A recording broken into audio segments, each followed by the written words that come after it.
Welcome, and thank you for joining us today in our monthly webinar series on education topics that are top of mind for school administrators. We are Franczek Law Firm. For those of you who are not familiar with Franczek, we're a law firm that focuses on labor and employment, education, and immigration law.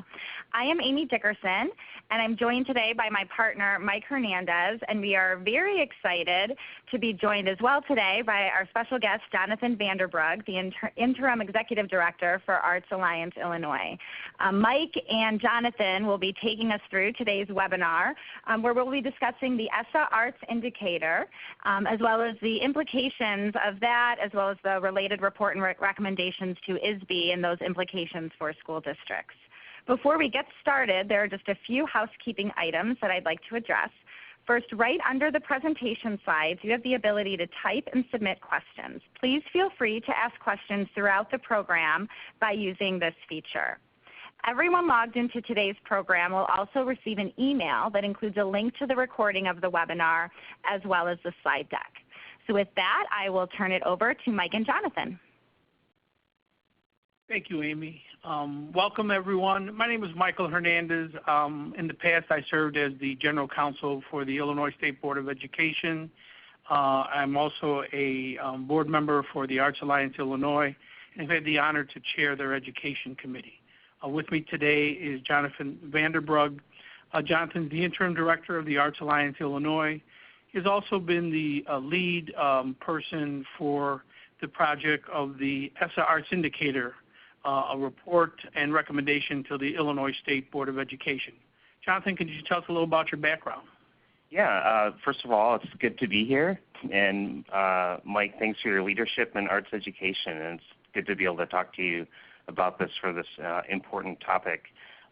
I started out in arts education. My grandfather was an arts educator, and it started from there. And I've worked for the Alliance for about 4 years, focusing on advocacy for the performing arts, but also advocacy for arts education and making sure that arts remain and grow as essential to a complete and competitive education for all students.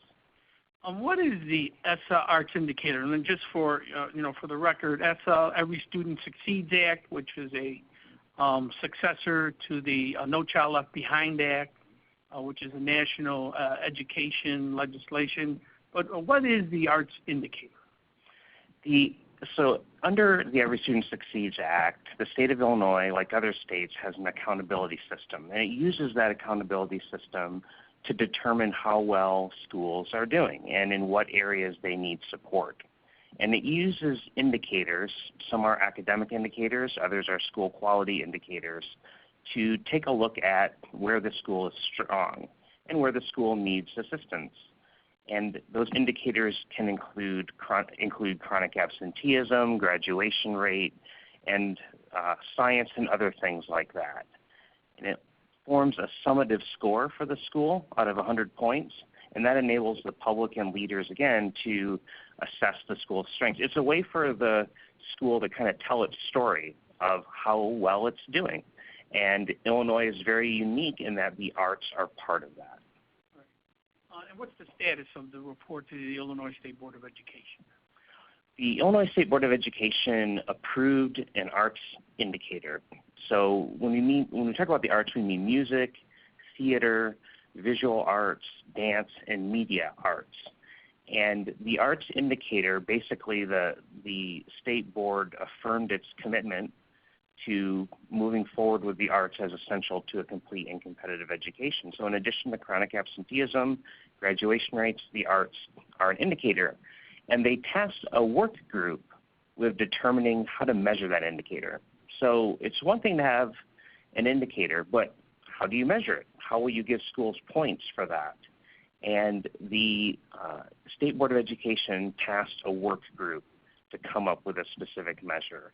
The work group worked for a year. It was a very long process and a wonderful generative process, and came up with a recommendation for how to measure the indicator, and that is now before the State Board for consideration. Okay, now we have a new majority of members of the State Board are new. Mm-hmm. We have a new State Superintendent, Dr. Ayala. Mm-hmm. But let's step back a little bit. what was the Arts Alliance Illinois' role on the Arts Indicator project?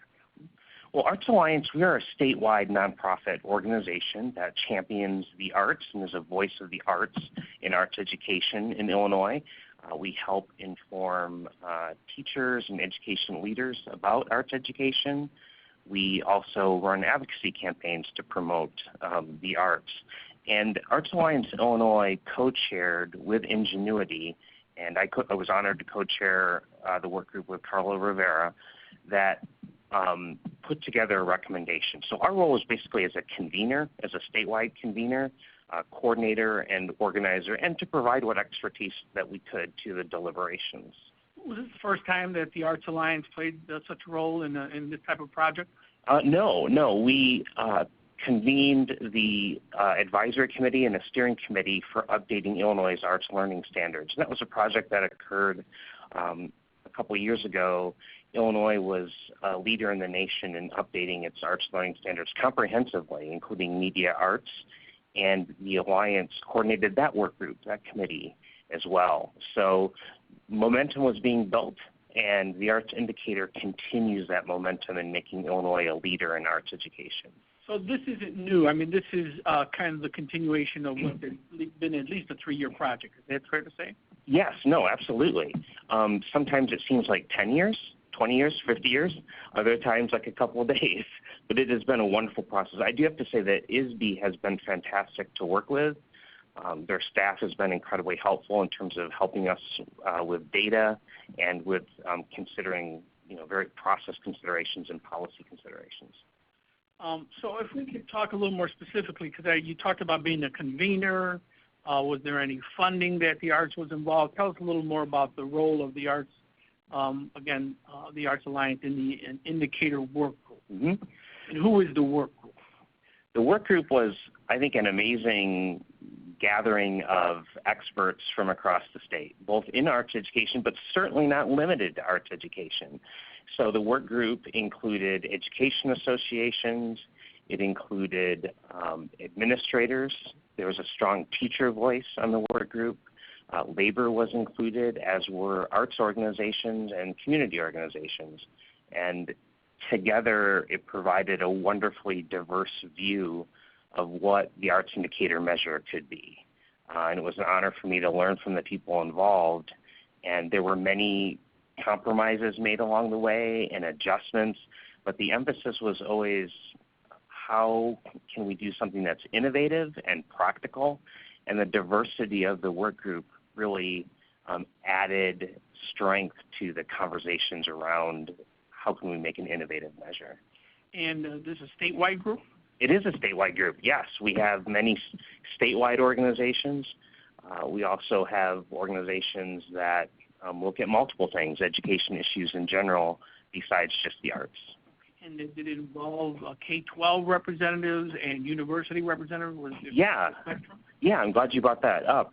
Those were two very important perspectives, particularly as we looked at the quality in terms of how do we have the indicator measure the quality of the arts learning. And those two constituent stakeholder groups, as well as the whole work group, really helped us think through the kind of quality component, especially of the work groups. So I want to step back again and then talk about the inception of the project. So was there a similar group that was put together for the update of the Illinois Arts Academic Standards? Yes, yeah, absolutely. There was a steering committee that consisted of about 15 to 20 organizations, and then an advisory committee that spanned the state, all the way from near the Kentucky border up to the Wisconsin border. We had teachers and everywhere in between, music, art, visual art, dance, theater, media arts. They all came together to look at the arts learning standards of Illinois and to see, compared to the national standards, how we could update where Illinois is at. And that was, again, a wonderful process that really put Illinois at the forefront in terms of arts education. And we haven't looked back, and we don't want to look back in terms of what we're doing for our students in Illinois to make sure that they have a chance for creativity in their learning. Now, did the Alliance, were they able to secure funding back at that time to support that project as well? Because again, right now, government has limited funding, so was the Arts Alliance able to secure some private sector funding or foundation funding for the original project? We were. For the Arts Learning Standards, there were several foundations, and can I make a plug for a website? All right, here we go. So if you go to illinoisartslearning.org, illinoisartslearning.org, you can download the updated Arts Learning Standards for Illinois, and you can also see the funders who generously contributed. It was a collection of foundations that gave money to make it possible, and many organizations that gave their time and expertise too. And you can see all that on the website too, so check it out. So when I was the State Board of Education General Counsel back in the late 90s, the original Illinois academic standards were adopted. That's right, yeah. That's right, yeah. I shared that with you. I have the artifact from that original adoption. We should save that. You should save it. You still have it? I do. Good. And so the update to the art standards, again, which was recognized nationally, was again the work of this work group. Is that correct? That was actually a separate work group. Okay.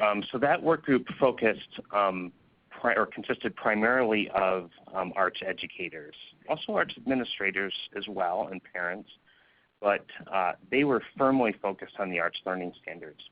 The work group that looked at the Arts Indicator was much broader. It looked outside of just arts education, whereas the Arts Learning Standards were a little bit of a more inside game, inside arts education. The Arts Indicator was much broader.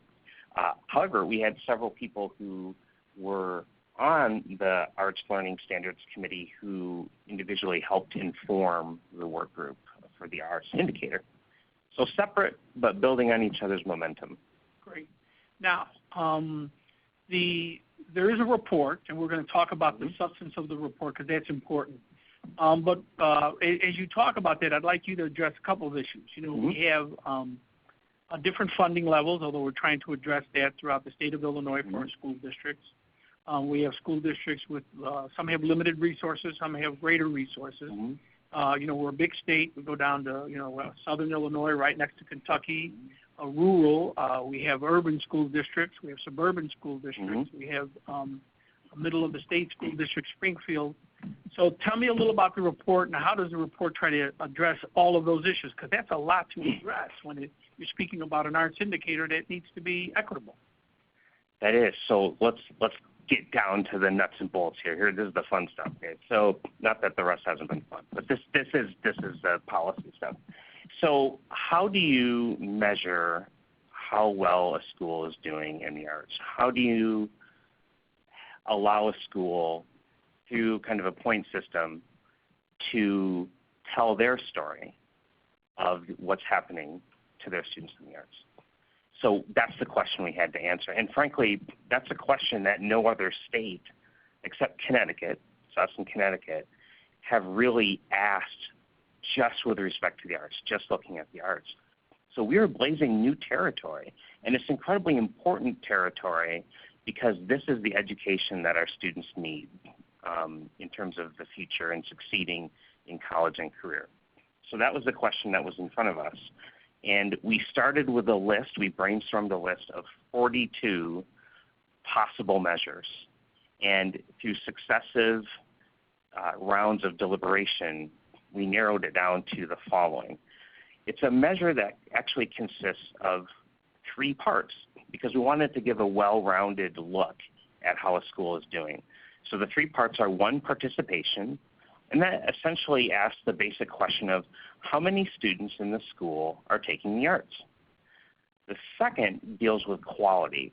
So it's one thing to have an art student, a student taking the arts, but is the learning that they're getting quality? Is it good learning?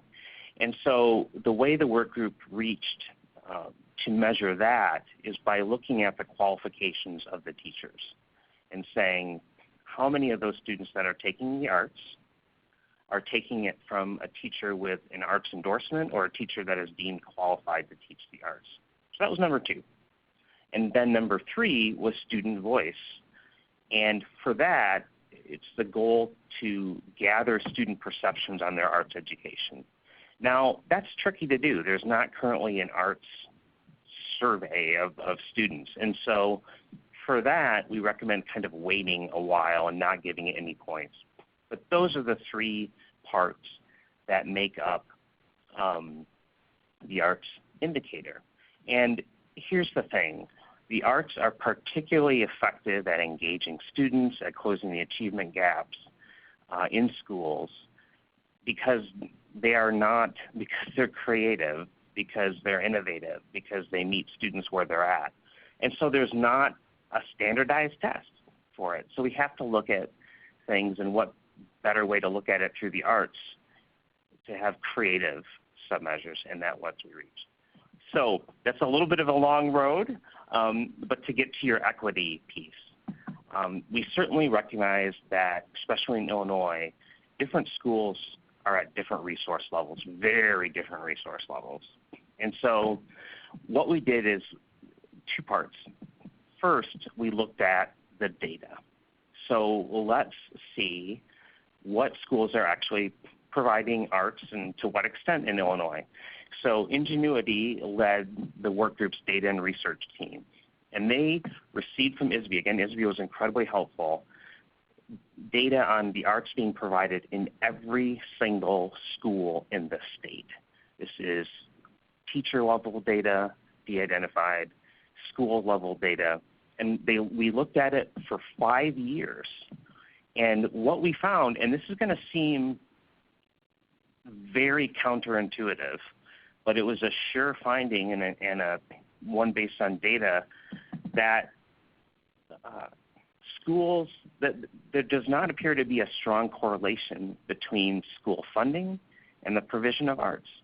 What we found is that schools in lower funded districts, if you look at various measures, would do just as well as schools in higher funded districts. And I know that sounds counterintuitive, but what we see is that those schools in lower funded districts are finding a way to make it happen because they know that the arts are particularly important.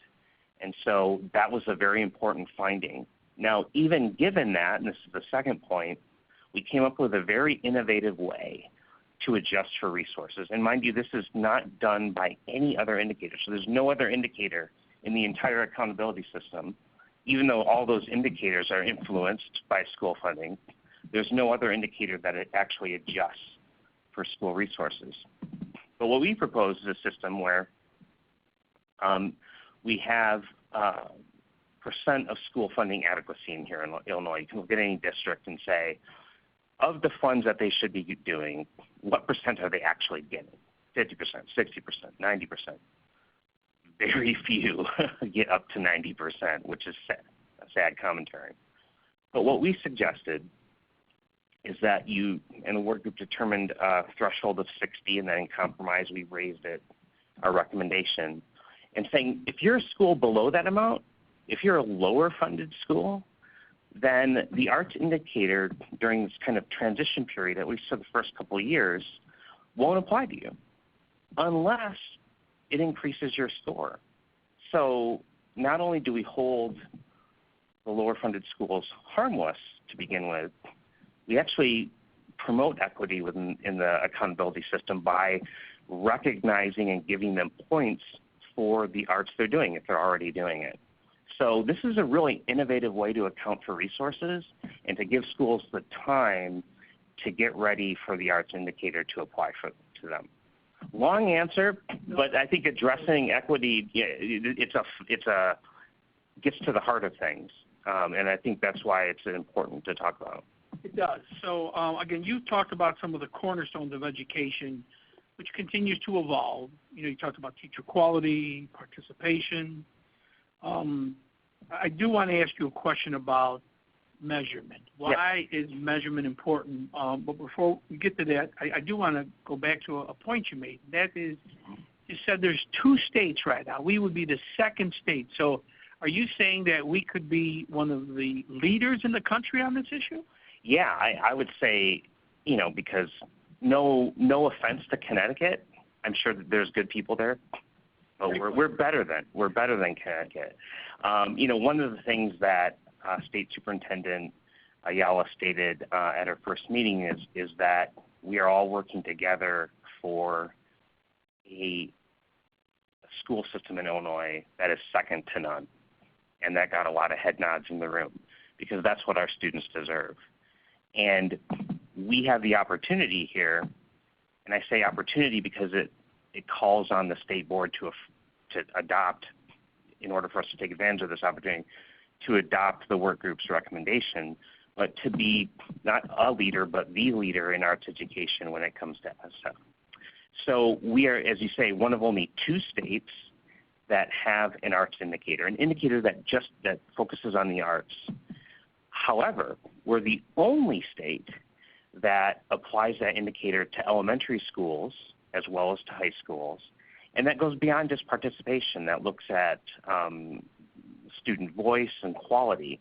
So we are really blazing new territory here, and now is the time to do that. We've built the recommendation on data. We can be a leader. Our students deserve that. And it takes, I think, some foresight and determination now to take that step because our students desperately need it. So, the concept of measurement of intelligence has always fascinated me. I remember there's a fascinating book called The Mismeasure of Man, which is by Jay Gould, Dr. Gould, right, the anthropologist. And so, but why is it important for arts to be assessed, to be measured, to have an indicator? What did you learn from the work with the group on that? Well, there's a phrase, you measure what you treasure.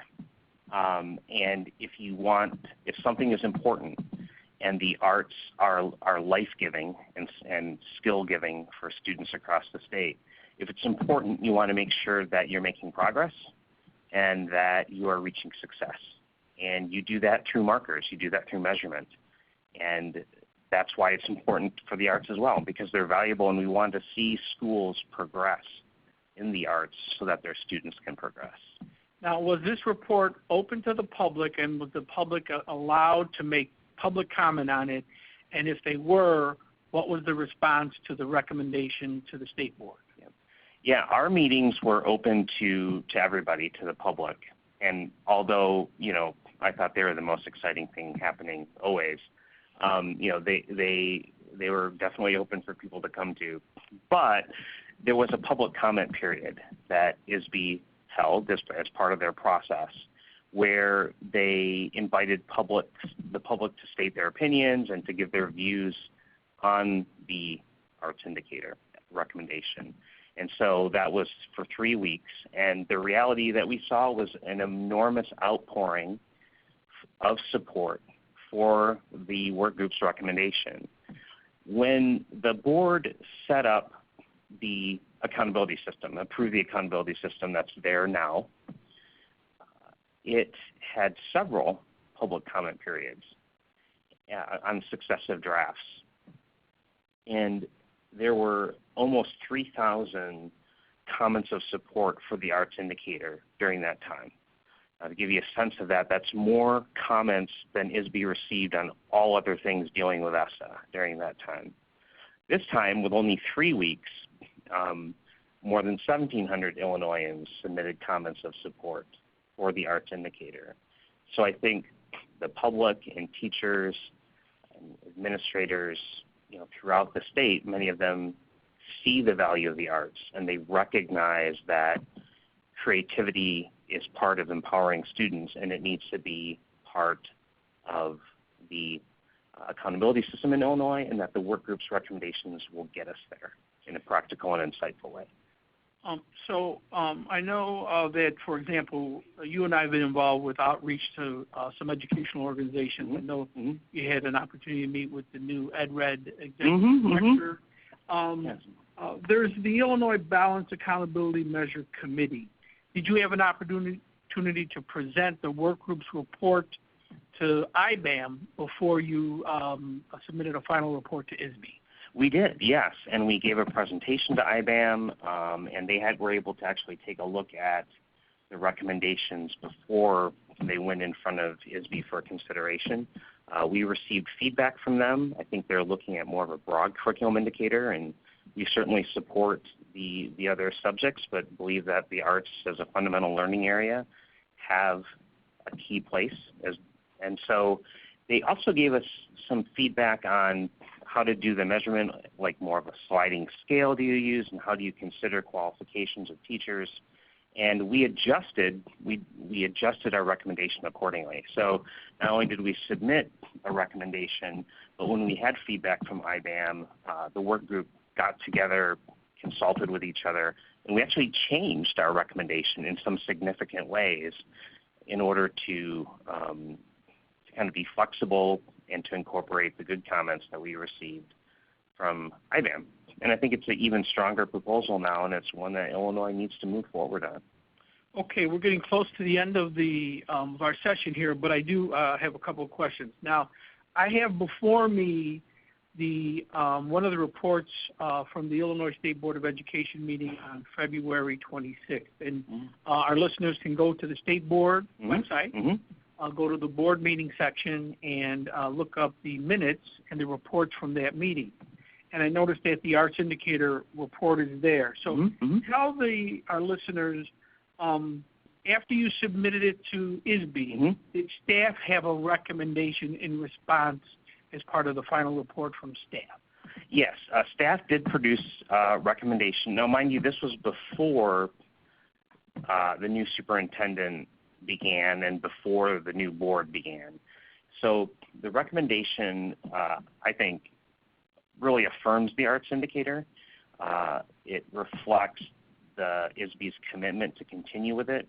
Again, we're not adding an Arts Indicator. It's always been there in the ESSA state plan.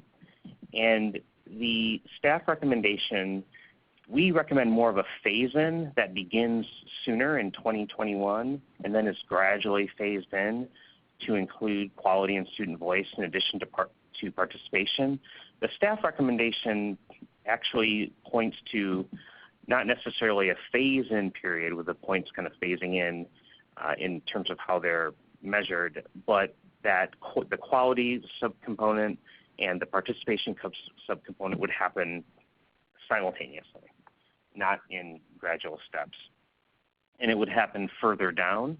I think that the data that we looked at was comprehensive enough where we don't need to wait that long, and I don't think, just as Arts Alliance, we don't believe that schools should have to necessarily wait that long in order to be rewarded and incentivized for their art. So that's one difference that's there.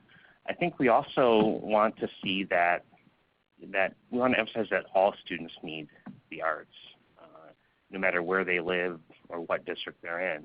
And so that it's important for the Arts Indicator to apply to all schools eventually. We want to see that happen. All right, just one, we're about done here, but next steps, what do you recommend that our audience do? Because the state board's going to meet in March, they're going to meet in April, new state board, new state chairperson, Darren Reesberg's the new chairperson. Yeah. What's the next steps?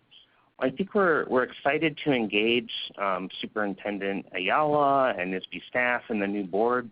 I think that they have been incredibly open to considering this, and they have a lot on their plate. So the time that they're taking and the seriousness that they're taking this recommendation means a lot to us.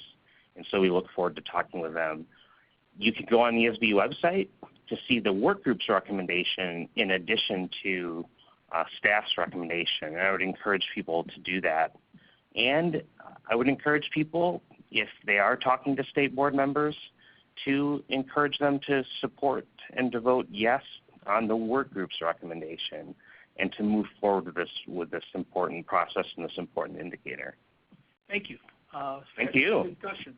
Yeah, thank you, Mike. Appreciate it. And thank you to Franczek for this opportunity. You guys do great work. Happy to help out. All right. Thank you, Mike. And thank you again, Jonathan, for joining us today for this fascinating discussion. And thank you to all of you who are listening and joining with us today as well. We hope you found today's program helpful, and if you did, we hope that you can join us for our next webinar in the series, which will be on April 23rd at 10 a.m., where we'll be discussing data privacy. An invitation will be sent out for that as well soon. Thank you very much, and have a great rest of your day.